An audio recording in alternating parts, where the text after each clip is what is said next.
अस्सलामुअलैकुम बिस्मिल्लाहिर्रहमानिर्रहीम अल्हम्दुलिल्लाहि रब्बिल आलमीन अस्सलातु वस्सलामु अला सय्यिदिना रब्बि इश्रह ली सदरी वयस्सिर ली अमरी वाहलुल उक़दतम मिन लिसानी यफ़क़हू क़ौली।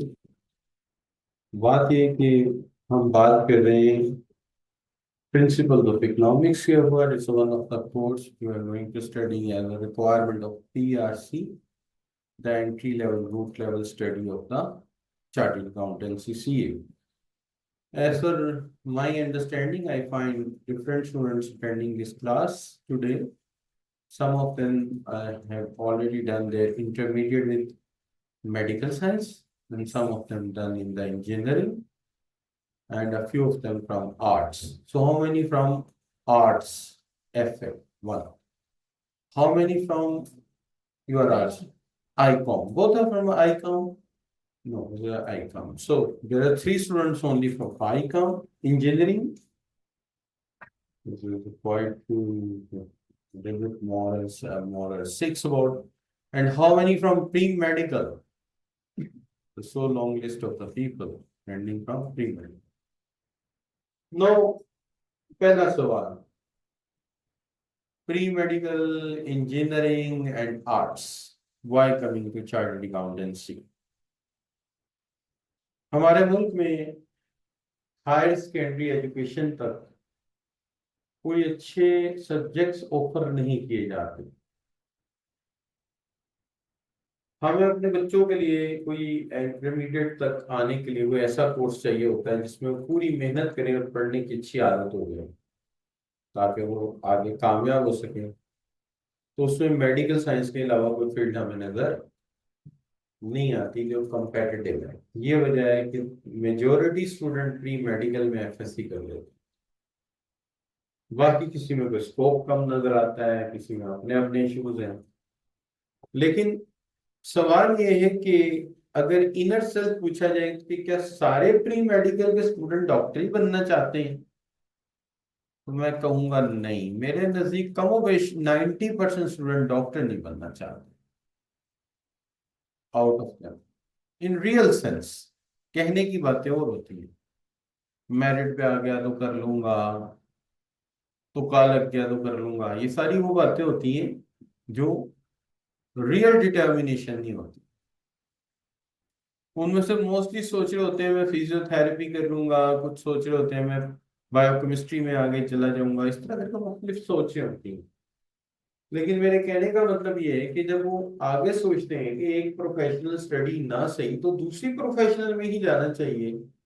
चलो मेडिकल ना सही फिर चार्टर्ड अकाउंटेंसी की तरफ आ जाते हैं। लेकिन मसला ये है कि हमें सबसे पहले उस, अगर किसी के जहन में कुछ सदमा है तो उससे पहले निकलना पड़ेगा कि मैं अब डॉक्टर नहीं बनूंगा। जितनी जल्दी निकले उतना अच्छा है। क्या हाल? लेकिन मसला ये है कि मैं आपको जितना भी समझा लूं आपकी दुनिया इतनी महदूद है कि आपको कुछ और नजर आएगा नहीं। और आप बिलीव करेंगे अगर आप मेडिकल में चले जाते तो शायद 2-3 साल बाद आपको एहसास होता कि मैं तो एक बंद गली में आ गया हूं, मैं कहीं और जा ही नहीं सकता। लेकिन अभी मैं आपको जितना मर्जी समझा लूं आप मेरी बात को समझने के लिए तैयार नहीं होंगे कि जो हुआ वो आपके लिए बेहतर हो गया है। आप निकल आए उस प्रॉब्लम से जिसमें आप फंसने जा रहे थे, पैराडॉक्स में। वो पैराडॉक्स इतना लंबा है कि वो जिंदगी के 6 साल तो स्ट्रेट अवे ले जाता है। इस 6 साल के अंदर ना वो दाएं देख सकता है ना वो बाएं देख सकता है। और इन 6 सालों के बाद एक बिग क्वेश्चन है कि आपके पास क्या होगा। तो फिर वही होगा क्या, अगर आपकी सिफारिश अच्छी है, आपके पॉलिटिकल लिंक्स हैं, तो आप कोई भी मेडिकल अफसर के 17 ग्रेड जॉब आएगा वो आप ले लेंगे। लेकिन वहां जाके भी अगर आपके लिंक्स नहीं है तो इतना कुछ करने के बाद भी आप 40-45 थाउजेंड से एक प्राइवेट मेडिकल कॉलेज में या हॉस्पिटल में सर्व करेंगे तो वो मतलब वो तो हाउस जॉब से भी कम पैसे होते हैं और वहां भी जगह नहीं मिल रही। आप जाके देख लें, मुझे आई मीन टू से आप एवर केयर हॉस्पिटल चले जाएं। हमारी तो प्रैक्टिकली बच्चे की है ना मेडिकल, तो हमें तो पता है ना। तो वाकफियत नहीं तो वो फिर वो ही नहीं है। फिर उसके बाद फिर क्या है, अगर मेडिकल अफसर बन भी जाते हैं तो लेक्चरर के बराबर ही तनख्वाह मिलेगी ना, 17 ग्रेड ही है। उससे अच्छा एमएससी करके लेक्चरर लग जाते, कम से कम 2 लेक्चर देके घर चले जाते। 6 महीने की छुट्टियां गर्मियों सर्दियों में इंजॉय करते तो जिंदगी में सुकून तो होता आपकी। क्या हाल है? फिर आगे 4 साल या 6 साल के लिए आपको मुंजमद होना पड़ेगा, या यूरोप जाए या अमेरिका जाए, अगर आपने रियल फ्लेवर लेना है पैसे का। तो भाई सीधी बात है, 19 जमा 10 29 हो जाते हैं। 1-2 साल की प्लानिंग ऊपर नीचे हो जाती है तो ये 32-33 साल गुजर जाते हैं, और अभी अर्निंग शुरू नहीं होती। हमारी फैमिली की जो लीडिंग डॉक्टर है रावलपिंडी मेडिकल से, उसने अब जाके अमेरिका में फ्लैट खरीदा है, और इस वक्त उसकी उम्र 36 साल है। एक बच्चा है उसका, वो भी लकीली हो गया। अगला शायद मुश्किल है, एज ज्यादा होगी। तो इन क्रिटिकल सिचुएशंस को देखते हुए मैं समझता हूँ कि हर चीज को ये समझना कि यही ठीक है, मैं समझता हूँ कि ये सही नहीं है। हाँ, पैशनेट होते, हमारे मुल्क में मेडिकल का अच्छा फ्रेमवर्क होता है जैसे इंडिया में है, दूसरे मुल्कों से अच्छे रिलेशनशिप होते हैं, तो मैं कहता हूँ हाँ यार ये भी एक कंपेटिटिव फील्ड है। लेकिन मसला वही है कि यार बड़ी जान जोखों का काम है, और आउटकम उतनी नहीं जितनी होनी चाहिए। लेकिन यहाँ ये गारंटी है कि 6 साल में तो आप सीए करके आर्टिकलशिप कंप्लीट करके वो रुपया 1.25 लाख 1.5 लाख 2 लाख आज के जमाने का कमा रहे होंगे। आज के जमाने का मतलब डी वैल्यू हो गया, तो उस जमाने में और ज्यादा हो जाएगा जब तक आप क्वालिफाई करेंगे। ठीक है जी, तो ये उससे बेहतर है आपके लिए। और इसमें फिर आगे रास्ता बंद नहीं, इसकी अपनी स्पेशलाइजेशन है। आगे आप टैक्स स्पेशलाइजेशन कर लेते हैं, ऑडिट में आगे चले जाते हैं, फाइनेंस ऑफिसर बन जाते हैं, या फाइनेंशियल एनालिस्ट बन जाते हैं, और किसी दूसरे मुल्क में चले जाते हैं, वहां आप सर्व करते हैं। तो इसमें आप काफी हद तक ज्यादा पैसा कमा सकते हैं। और थोड़ा सा ये भी ख्याल रखिएगा कि जो मेडिकल साइंस है इसके झमेले जब आप बाहर जाते हैं तो बड़े और तरह के हैं। एक गलती करियर खत्म कर देती है। कोई एक केस जिसके अंदर आपकी जरा सी फॉल्ट है, वो आपके करियर को तबाह कर देती है। तो ये खासी जान जोखों का काम है। अच्छा है आपने उसको छोड़ दिया, आ गए आप सुकून से जिंदगी गुजारने। और दूसरा, ये जो साल जाया करने वाले बच्चे हैं ना, ये मुझे पसंद नहीं, मैं इनको लाइक नहीं करता भाई। अल्लाह पे भरोसा रखो, अगर होना होता पहली दफा हो जाता, नहीं हुआ तो जिद थोड़ी लगानी है अल्लाह के साथ। और अगर लगा ली तो 3 साल जाया करके फिर वापस आ गई यहाँ कैद करना है, तो फायदा की। लिहाजा छोड़े उस बात को, क्या हाल होगी। और जितनी करप्शन इस फील्ड में है, मेडिकल साइंस में, मैंने किसी जगह नहीं देखी। एमडी कैट से लेके कोई शय का आप नाम ले लें जहां करप्शन नहीं होती। अच्छा, लिटरली मैंने एक बार एक परसीव किया केस कि जी एमडी कैट के पेपर में 15, आज से पिछला पेपर था, कल में 15 सवाल गलत थे।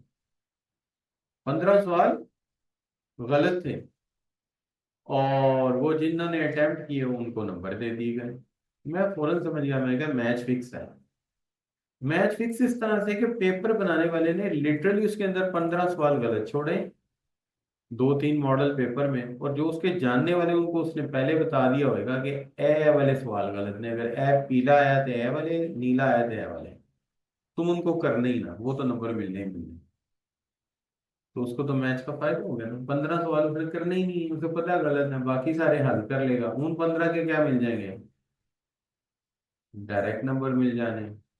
जो अनाड़ी बच्चा है जिसको पता नहीं, वो गलत सवालों पे सर खपाता रहेगा।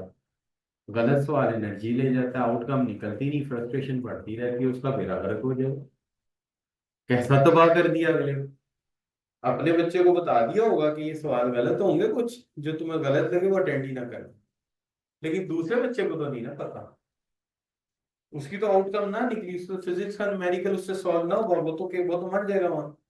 अगला सवाल भी उसका गलत होगा, तीसरा भी, चौथा भी, 3-4 और गलत हो जाएंगे। क्यों हो जाएंगे? उस प्रेशर की वजह से। भाई इतनी बड़ी टीम ने पेपर बनाया, गलत सवाल आए कहाँ से? आपको गलत आए तो अब मैच क्या है, फिक्स है। तो इसमें बहुत फिक्सिंग है, इसमें बहुत फिक्सिंग है, और आगे की फिक्सिंग तो आप सोच भी नहीं सकते जब आप डॉक्टर बन जाते हैं। और फिर मेडिकल सीट्स कैसे अवेल की जाती हैं और उसका तरीकाकार क्या होता है, वो आप छोड़ दें। मेरे बिनोई है, रेवेन्यू अफसर है, टैक्स में। किसी डॉक्टर को सीट नहीं मिली। हमारी भांजी है, वो मतलब के रैंक में भी लो थी वहां, अपनी क्लास में भी, ग्रेड में, उसको सर्जरी में भी जो आइडियल फील्ड है वो नहीं मिली। ठीक है। उसके अब्बू रेवेन्यू अफसर थे, वो ननकाना में मेडिकल अफसर है। 5 नंबर वहां से लेके आज रात के अमेरिका जा रहे हैं पढ़ने के लिए। अब वो कैसे हो गया होगा, सीधी बात। किसी बड़े डॉक्टर की फाइल आई होंगी तो चार की रोक दी। हाँ भाई, क्या करना है? मैंने कहा जी क्या चाहिए आपको, सीट चाहिए, किधर चाहिए, ये मिल सकती, लाइन समझ गए बात।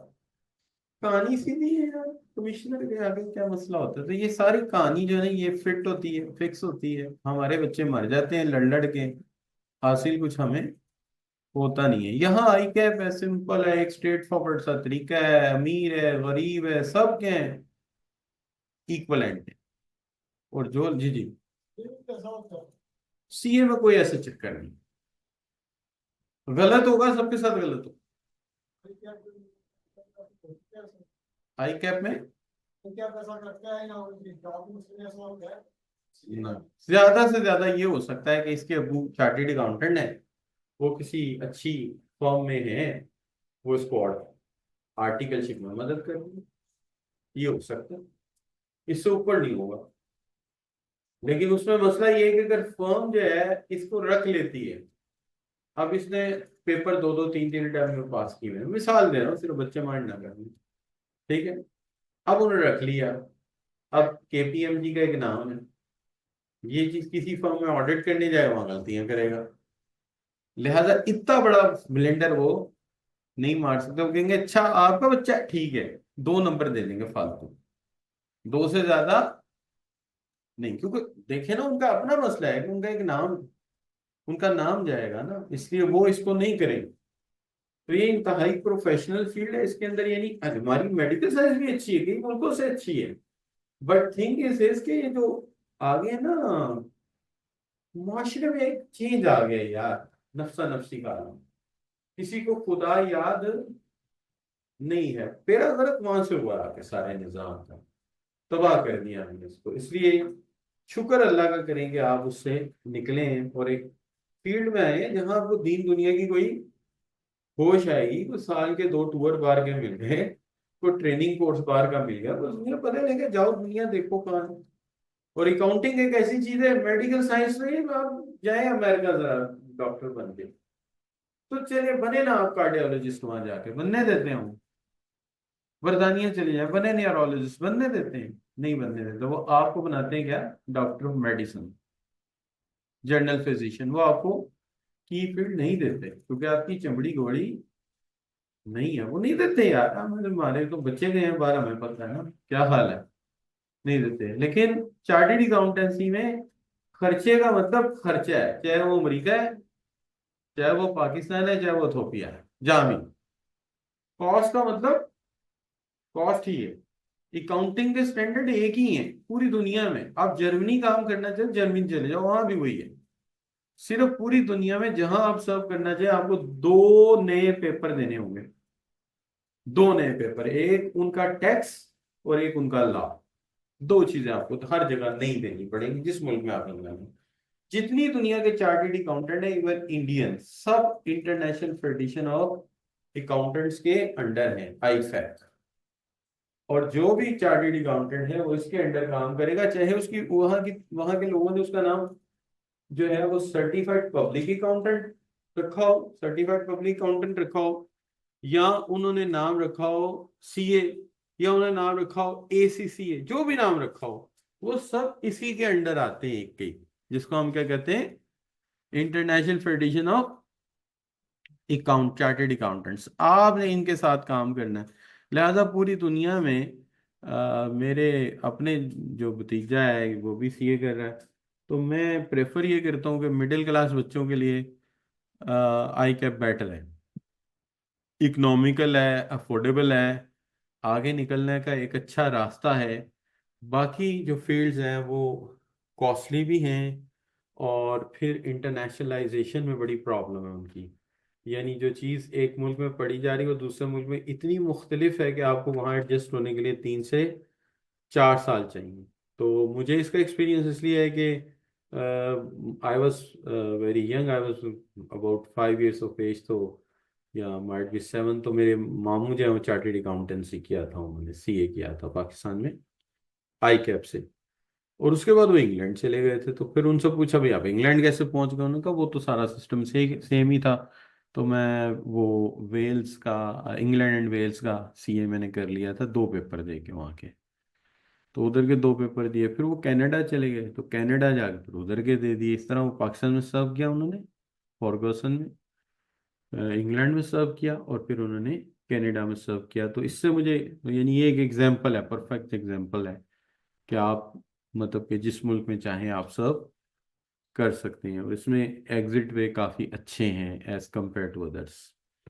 अभी एक बच्चा मुझे मिला था कल परसों, मुझे खुद भी नहीं पता था। तो वो कहीं पंजाब से चला गया, उनको जाके कहता है मैं बीएससी काउंटिंग एंड फाइनेंस करना चाहता हूँ, मैं सीए कर रहा हूँ।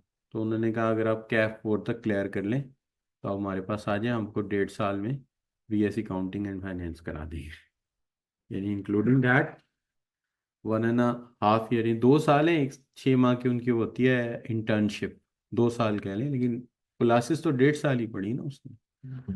तो वो कैफ 4 तक करके वहां से बीएससी काउंटिंग एंड फाइनेंस की डिग्री, तो उसने मुझे आगे बताया, मुझे नहीं पता था। वो गया, ये 2-4 दिन पहले की बात है। तो लॉट ऑफ अदर अपॉर्चुनिटीज हैं कि आप ये कर सकते हो, स्विच ओवर कर सकते हो। फिर कैफ करने के बाद आपके पास अपॉर्चुनिटी है कि आप चाहो तो सीए में ही रहो, आर्टिकलशिप कर लो, चाहो तो आप 4 पेपर देके एसीसीए में शिफ्ट हो जाओ, तो आप 4 पेपर देके एसीसीए क्वालिफाई कर जाओगे, वो इंग्लैंड का सीए। तो बजट भी ज़रा बच जाता है, क्योंकि वैसे एसीसी करें तकरीबन 18 लाख रुपए का पाकिस्तान का खर्चा है, पाउंड में फीस है उसकी ज़्यादा एग्जामिनेशन की। इस तरह आपको कोई 8-9 पेपर की एग्जाम्शंस मिल जाती, तो 8-9 पेपर के पैसे बच गए पाउंड, ठीक है ना। पीछे 3 या 4 रह गए, चले उतने को आपने खर्च कर लिए, वो आगे 4-5 लाख रुपए आपने लगाया, आप एसीसी में शिफ्ट हो गए, या आपने एसीसी भी कर लिया, सीए भी कर लिया। मिडिल ईस्ट के तो इंग्लैंड वाली डिग्री शो कर दी, कहीं एमिग्रेशन वगैरह लेना चाहते हो इंग्लैंड की शो कर दी, जल्दी हो जाता है काम। पाकिस्तान में बैठे आई कैप की यूज़ कर ली, सर डबल विजन आपको मिल जाता है। तो इस तरह की बेशुमार अपॉर्चुनिटीज है, but the thing is this कि बंदा वो जो डिटर्मेंट हो, कमिटमेंट हो उसकी, और वो कंसिस्टेंट काम करना चाहिए। और इस काम में वो नहीं है कि आपका एक गाउन ऑपरेशन थिएटर में जाने का, और एक वो है हमारा एक ही फॉर्मल ड्रेस है, और दूसरा हमारा कैजुअल है। We are either in casual wearing, और we are in formal wearing, we are the only two dresses, just इतना ही है हमारा। और लाइफ इसमें कन्वीनियंट है, सहूलत है, मतलब कम से कम बंदा कोई दिन में 8 को घंटे काम कर ले तो अच्छे पैसे कमा लेता है। लेकिन हाँ अलबत्ता जो वर्किंग है, या जो हार्ड वर्क चाहिए इसको करने के लिए, या मेडिकल साइंस को करने के लिए, या इंजीनियरिंग करने, वो बराबर ही है सबका। उसकी वजह यह है कि शुरू में सबकी फटीक बराबर है, यानी जितना आपको पढ़ना डॉक्टर के लिए पड़ेगा उतना ही यहाँ पढ़ना पड़ेगा, उससे कम नहीं है। जो कम करेगा वो फिर कम में रह जाएगा, अटेम्प्ट्स लग जाएंगे।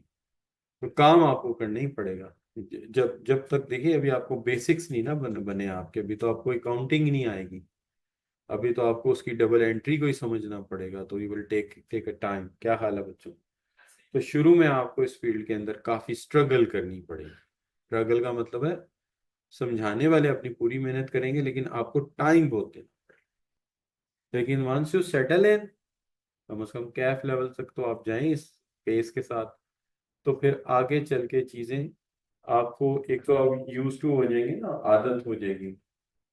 और दूसरा, कोई शक की बात नहीं कि यूज टू होने के साथ साथ आपके अंदर एक करिश भी पैदा हो जाएगी। और देन आफ्टर जब आप क्वालिफाई कर जाते हैं, फिर मेरी ये गारंटी है कि आपको फिर जो है ना वही जो 8 या 10 घंटे काम करना है वही करना, फिर आपको घर आके आप फ्री हैं, आपको कोई नई मेडिसिन नहीं स्टडी करनी है, आपको नहीं कोई लॉजिकल रूल्स चेंज हो गए मेडिकल साइंस के, वहाँ तो चेंज ही होता रहता है, वहाँ तो मेडिसिन बनती रहती है, आप पढ़ते ही रहते सारी। यहाँ ऐसा नहीं, यहाँ जब तक अकाउंटिंग स्टैंडर्ड्स चेंज नहीं होंगे आपके लिए कोई बड़े परेशानी की बात नहीं होगी, तो ये इतना बड़ा इशू नहीं है। तो अब इसमें जो सक्सेस रेट है, डेफिनेटली मैं अक्सर देखता था कि जितने बच्चे क्वालिफाई करते हैं वो ज्यादा मेडिकल साइंस के होते हैं। तो उसकी वजह फिर यही है कि मेडिकल साइंस से लोग ही ज्यादा आ रहे हैं, लोग ही ज्यादा आ रहे हैं, तो फिर जाहिर है क्वालिफाई भी ज्यादा वही कर रहे हैं। ठीक है जी। और चलिए शुरू करते हैं अपना काम। देखिए सबसे पहली बात ये कि हम पढ़ने जा रहे हैं इकोनॉमिक्स। असल में इकोनॉमिक्स पढ़ाने का जो आइडिया है ना, वो कई वजूहात की बिना पे लिया गया है। एक तो वजह ये है कि जो हमारे इस लेवल पे बच्चा आता है उसमें से बहुत ही कम बच्चे साइकोलॉजी पढ़ के आते हैं, ज्यादातर साइंसेस पढ़ के आते हैं। अगर आईकॉम से भी आए हैं तो तब भी उन्होंने ज्यादातर सोशल साइंसेस पढ़ी हैं, लेकिन बिहेवियरल साइंसेस बिल्कुल पढ़ी नहीं। लेकिन हम डील कर रहे होते हैं क्लाइंट से, कस्टमर से। किससे? कस्टमर से। तो हमें उसका बिहेवियर समझना होता है कि यार ये कैसे काम करता है, ये कैसे सोचता है। और अगर आप जाने तो दुनिया की सबसे कॉम्प्लेक्स मशीन इंसान ही है। ठीक है ना, इसका सॉफ्टवेयर सबसे मुश्किल है अपडेट करना। तो इसलिए इकोनॉमिक्स का कोर्स इंट्रोड्यूस कराया गया और ये सबको पढ़ाया जाता है। अगर आप यहाँ आए हैं तो हम आपको प्रिंसिपल्स ऑफ इकोनॉमिक्स पढ़ा रहे हैं। अगर आप बिजनेस स्टडीज में जाते तो हम इसको बिजनेस इकोनॉमिक्स से आगे पढ़ा देते आपको। और अगर आप इंजीनियरिंग में जाते तो हम इसी को इंजीनियरिंग इकोनॉमिक्स के पढ़ाते हैं। और अगर आप मेडिकल साइंस में जाते हैं तो मेडिकल स्टेटिस्टिक्स के अंदर आपको पढ़ाते हैं, लेकिन पढ़ाना हमने हर एक को होता है। यानी ये वो बात समझ आई है कुछ के पहले भी गई। इकोनॉमिक्स है क्या? तो इकोनॉमिक्स क्या है बच्चों? महदूद वसाइल से हम अपनी लामहदूद जरूरियात को अच्छे तरीके से पूरा कैसे करें, ये इसका मोटिव है। अब ये आपको लगा कि यार घर में भी ऐसा है, नेशनल लेवल पे भी ऐसा है, कंपनीज के साथ भी ऐसा ही है। अगर हम मार्केटिंग करने जाएंगे तो क्या हमें कोई लामहदूद बजट दे दिया जाएगा? हमारे पास एडवर्टाइजिंग बजट बहुत थोड़ा होगा और हमारा एरिया क्या होगा बच्चों? एरियाज बड़े होंगे। अगर हम सेल्स में जाएं तो सेल्स टीम छोटी होगी और रीजन क्या होगा? बड़ा होगा। हमें शॉर्टेस्ट पॉसिबल पाथ ढूंढने पड़ेंगे। हम इंफॉर्मेशन टेक्नोलॉजी का कोई सिस्टम बनाने जाएंगे तो हमारे पास बजट थोड़ा होगा और हमें कहा जाएगा बेस्ट सिस्टम बना के दो जिसकी परफॉर्मेंस और स्पीड सबसे अच्छी हो। ऐसे ही कहेंगे कि नहीं कहेंगे? तो इस एंगल से अगर आप देखते हो तो हमारे नजदीक ये है कि ये प्रॉब्लम दुनिया में हर जगह मौजूद है, तो बेहतर ये है कि इस सब्जेक्ट को पढ़ लिया जाए। ठीक है जी। अब अगर आप ये कहें कि ये ख्वाहिशात लातादाद क्यों है, इसकी क्या वजह है, ये इतनी ज्यादा क्यों है, तो इसकी एक अपनी वजह इकोनॉमिक वांट्स वो होती है जो पैसों से पूरी होती है। और पैसों से पूरी होने वाली वांट्स दो खूबियां रखती हैं कि एक तो इकोनॉमिक वांट्स जो होती है ना, ये दोबारा पैदा हो सकती है। भूख है इंसान को दिन में 3 दफा लगती है। ठीक है जी। लिहाजा ये अगेन एंड अगेन पैदा होती है। क्या हाल है? अगर आप देखें कि रिप्लेस भी होती हैं। आप एक ख्वाहिश पूरी कर लें, मोटरसाइकिल ले लें, गाड़ी चाहिए। साइकिल ली, मोटरसाइकिल चाहिए, मोटरसाइकिल ली, गाड़ी चाहिए। रिप्लेस भी होती हैं, रीजनरेट भी होती हैं, तो खत्म तो नहीं हो सकती है ना। और वसाइल अर्न करने का तरीका मुश्किल है। इससे रिसोर्सेज उसके मुकाबले में हमेशा जब लिए जाते हैं तो खासे मुश्किलात से मिलते हैं। राइट जी। इससे वो मिकदार कम रहते हैं। और इंसान बशौर वही है कि जो इस प्रॉब्लम का सलूशन ढूंढ सके। ये एक प्रॉब्लम ही है ना। So economics will deal with this, right. अब हम ऐसा कर लेते हैं, कुछ थोड़ी सी वो बातें कर लेते हैं जो इसकी स्टडी के हवाले से इंपॉर्टेंट है हमारे लिए। और सब्जेक्ट तो पढ़ ही लेंगे इंशाल्लाह। स्टडी के हवाले से इंपॉर्टेंट बात है, पहली बात आपने जो समझनी है वो ये है कि आपने इसके लिए, स्टडी के लिए, आई कैप की एक बुक है, प्रिंसिपल्स ऑफ इकोनॉमिक्स की, वो ही पढ़नी है। कोई सप्लीमेंट्री बुक नहीं है, बिकॉज एग्जामिनर जब सवाल बनाता है तो उसी के वर्ड्स को यूज करता है, उसी की वोकैबुलरी को यूज करता है, लिहाजा हम उसी को पकड़ेंगे। हर कॉलेज ने अपनी किताब छापने की कोशिश की है लेकिन वो कामयाब नहीं है, क्योंकि वो सवाल ही नहीं लेता, उधर से सवाल ही आई कैप से ले रहा है, राइट जी। तो बुक हम आई कैप की पढ़ेंगे।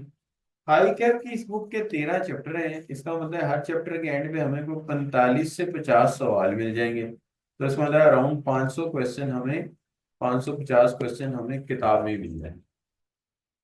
उसके बाद हम ऐसा करेंगे कि आपके जो टेस्ट लेंगे अप्रोक्सीमेटली हर टेस्ट में को 50 एक सवाल आपको ऐड करेंगे, कुछ 600 हो जाएंगे तो 1050 सवाल हो गए। आखिर में एक आध असाइनमेंट दे देंगे आपको कोई 400 सवालों की, क्या हाल है, बल्कि 450, तो 1500 MCQs हम आपको करा देंगे। बड़े पेपर कैसे आएगा, 50 MCQs होंगे जी, और उसमें से 25 ठीक होने जरूरी, तो आप पास हो जाएंगे। 50% मार्क्स लेने वाला पास है, तो 50 में से कितने ठीक होने चाहिए, 25, ठीक है जी। और 2 घंटे का पेपर है, 50 नंबर है, पेपर कंप्यूटर बेस्ड है, सीबी, कंप्यूटर बेस्ड। तो कंप्यूटर बेस्ड पेपर क्या होएगा, एक एमसीक्यूज बना हुआ है, उसके ऑप्शन है A B C D, और हर ऑप्शन के साथ इधर रेडियो बटन लगा हुआ है। बस आपने इसमें से करेक्ट रेडियो बटन दबा दें, दैट्स ऑल, और आखिर में पेपर सबमिट कर देंगे आप। बात समझ आ रही जी। तो अब सवाल ये पैदा हो गया कि किताब पढ़ेंगे आई कैप की, क्वेश्चन बैंक उसके अंदर मौजूद है। दूसरा क्वेश्चन बैंक आपको कहां से मिलेगा, टेस्ट की शक्ल। वो टेस्ट जो लेंगे वो सवाल आप रख लें, वो आपके लिए एक्सरसाइज बन गई, ठीक है जी। और तीसरा क्वेश्चन बैंक आपका एक्सरसाइज है। ये 3 सोर्स आपके लिए मोर देन एनफ है, किसी दूसरे सोर्स की जरूरत नहीं है, किसी दूसरे क्वेश्चन बैंक बुक की कोई जरूरत नहीं, उसकी वजह कि वो बुक किसी स्टैंडर्ड राइटर ने लिखी ही नहीं है, इसके अंदर इतनी गलतियां तो उनकी तो गलतियां इससे भी ज्यादा है, तो उससे कॉन्सेप्ट और ज्यादा खराब हो जाएगा। जैसे कल परसों मुझे किसी बच्चे ने सवाल भेजा, वो सवाल टोटली गलत बना हुआ था, और उस सवाल की वजह से उस बच्चे की सारी मेहनत, पढ़ी पढ़ाई जीरो हो गई, क्योंकि उस सवाल ने इतना परेशान किया कि उसका अपना कॉन्सेप्ट फारी हो गया। लिहाजा ऐसी गलती हमने नहीं करनी, आई कैप की बुक को ठीक कर लेंगे, जहाँ जहाँ गलती है वही सवाल करेंगे, उसी के टेस्ट जो हम बनाएंगे वो आपने सॉल्व करने हैं, ठीक है जी। और आपने आखिर में एक असाइनमेंट आपको दे देंगे 400-500 सवालों की, जो आपने सॉल्व करनी, बस that's all, this is all about. अब एक सवाल ये पैदा होगा, इसकी तैयारी कैसे की जाए, ये सवाल मेरा ख्याल है हर 2 दिन बाद को बच्चा पूछ रहा होता है कि सर इसकी तैयारी कैसे करनी। अगर एक पेपर में एमसीक्यूज बेस्ड सवाल आते हैं तो उसकी तैयारी कैसे करनी चाहिए, सोचिए, बताइए। क्योंकि उसमें आपने लिखना नहीं है तो क्या करेंगे, कॉन्सेप्ट बेहतर करने की कोशिश करेंगे, ऐसा। लिखना तो आपने है ही नहीं है, लेकिन मसला ये है कि बच्चा फिर 3-4 दिन बाद कहेगा सर मैं पढ़ता हूं मुझे कुछ होता ही नहीं। तो बात ही है कि कैसे समझाएं बच्चे को कि यार कॉन्सेप्ट लेना है, बात को समझना है, तो भाई सीधा काम करो, हर चैप्टर अगर 20 से 25 पेज का हो तो तुम उसके शॉर्ट नोट्स बना लो 5 पेज के, बेस्ट वर्किंग हो जाएगी। तफसील पढ़ना चाहेंगे तो क्या करेंगे, किताब पकड़ लेंगे, और जल्दी अगर रिवाइज करना हो तो फिर क्या करेंगे, ये वाले जो आपने पेजेस बनाए हैं, जल्दी रिवाइज करा देंगे। जैसे कल पेपर है, आज प्रेशर आ गया, तो क्या करेंगे, पेजेस को जल्दी जल्दी देखेंगे, वो आधे पौने घंटे घंटे 2 घंटे में, चले 4 घंटे में रिवीजन हो जाएगी सारी। ठीक है जी, इसका मतलब क्या तय क्या हुआ? तय ये हुआ कि एमसीक्यू बेस्ड पेपर है, रट्टा नहीं लगाना। पैरेट स्टडी, रट्टा नहीं। सिर्फ क्या करेंगे, कॉन्सेप्ट्स क्लियर करते हैं।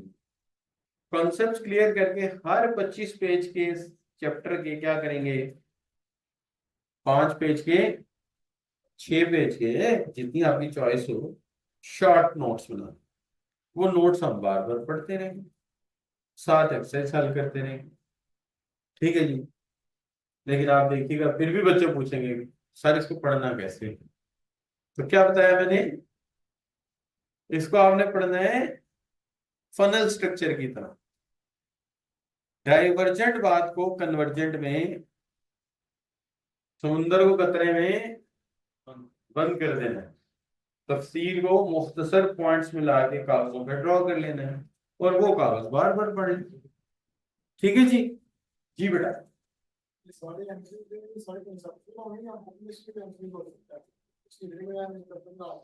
सवाल बहुत अच्छा है आपका, लेकिन इसमें वो होता पता है क्या है, इसमें 3 तरह के सवाल होते हैं।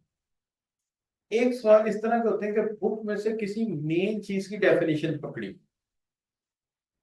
और नाम काट दिया, नाम काट दिया, नाम के साथ 2-3 मिलते जुलते नाम नीचे लिख दिए और आपसे पूछा है किस चीज की डेफिनेशन। समझे बात? की टर्म गायब, और फिर कोई और स्टेटमेंट पकड़ी, उसमें से की टर्म गायब कर दी और उससे मिलती जुलती टर्म्स नीचे लिख दी और कहा इसको करेक्ट कौन सी फिट होगी। तो ये है सादा सादा सवाल। स्टेटमेंट कहां से आएगी, कहां से आएगी स्टेटमेंट? आई कैप की बुक से। राइट जी। अच्छा, कुछ सवालात इस तरह के आएंगे कि जैसे फला फला मुल्क है, उसका नाम है ग्रीनलैंड, या उसका नाम है स्कॉट, मतलब कोई ऐसा नाम जो है ही नहीं दुनिया में, बना दिया फॉक्सलैंड उसका नाम, और वहां पे उन्होंने ये वाली पॉलिसी बनाई है, बताइए क्या होगा, इन्फ्लेशन आ जाएगा, अनएम्प्लॉयमेंट हो जाएगी, क्या होगा। तो बाज जगह कुछ ऐसे सवाल भी आ जाते हैं, कुछ थोड़े बहुत न्यूमेरिकल भी आ जाते हैं। ठीक है जी। जी बेटे, आप कुछ पूछना चाह रहे हो? ठीक हो गई बात। ये सवालात आमतौर पे पेपर में आए। जी।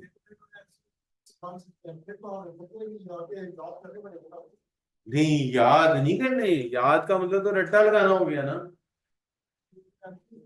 ना, हम अगर किसी भी चीज को 2 से 3 दफा कॉन्सेप्चुअली पढ़ लें तो हमें उसे याद करने की जरूरत, या वो गालिब की शायरी थोड़ी है जिसका जाके हमने शेर लिखना हो।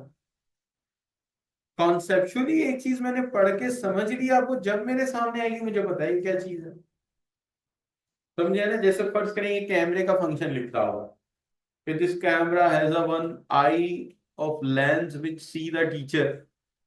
अब जब भी आप देखेंगे तो आप क्या कहेंगे, मुझे याद करना था, camera has a I which see the teacher. वो जहां भी लिखा होगा कि एक आई टीचर को देखनी फौरन देर में आएगा, लॉजिटेक का कैमरा।